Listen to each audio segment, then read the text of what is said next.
This is the packaging of Marvel's Gladiator.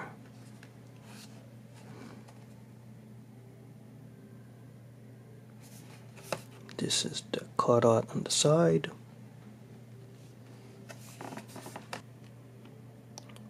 Back of the package. And going to open this up and continue the review. Gladiator comes with the head of Apocalypse. This is a Build-A-Figure, and it takes 7 parts to complete. It is 7¼ inches tall. He's part of the Imperial Guard, a team that usually runs into the X-Men, and they're an outer space race here. And this is a reissue because a couple of years ago, Hasbro made this as part of a SDCC box set. And now it's the first time they solo carded it. And the paint apps might be a little different, but the design and everything else, it's the same figure. You can see he has this cape. It's a loosely put cape, but you could snap it in the back a little if you want it to stay over there. All the costume bits here are really painted on. All of this, it's not sculpted detail, but just painted on. It's a basic mold that they used here. But the standout feature is this really nicely done head sculpt with the mohawk. Look at this.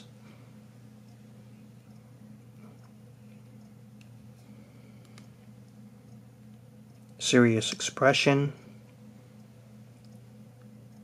Nicely done. And look at the costume details. 2 fists closed.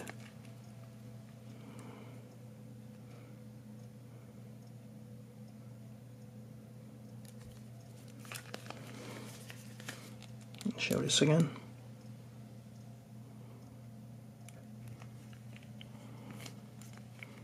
He's super powerful and basically like a Marvel version of Superman for the most part, and that's honestly who this character is, but he is like not even close to the quality of Superman as a character.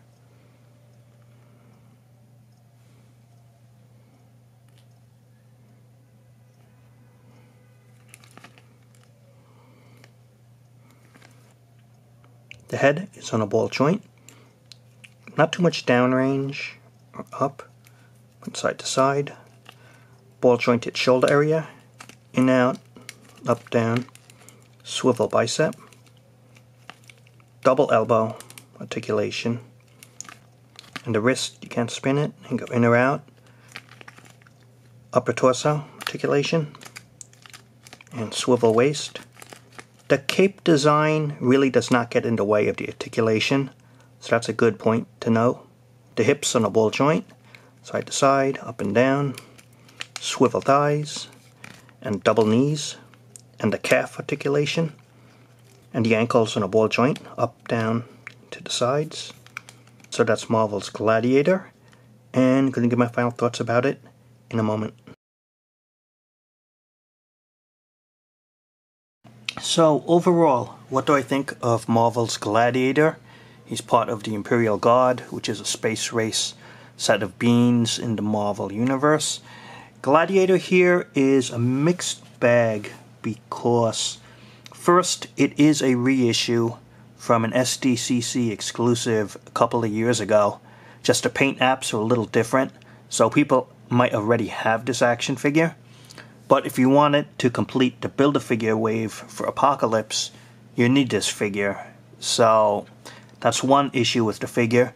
Figure itself is nicely done and has that comic book look, but it doesn't have any power effects, and it's just pretty much a plain figure overall. Like the arms and the legs and the chest symbol, it's all painted on the figure. There's no unique sculpting really in terms of the overall body design, and it seems pretty much like not such a popular character either.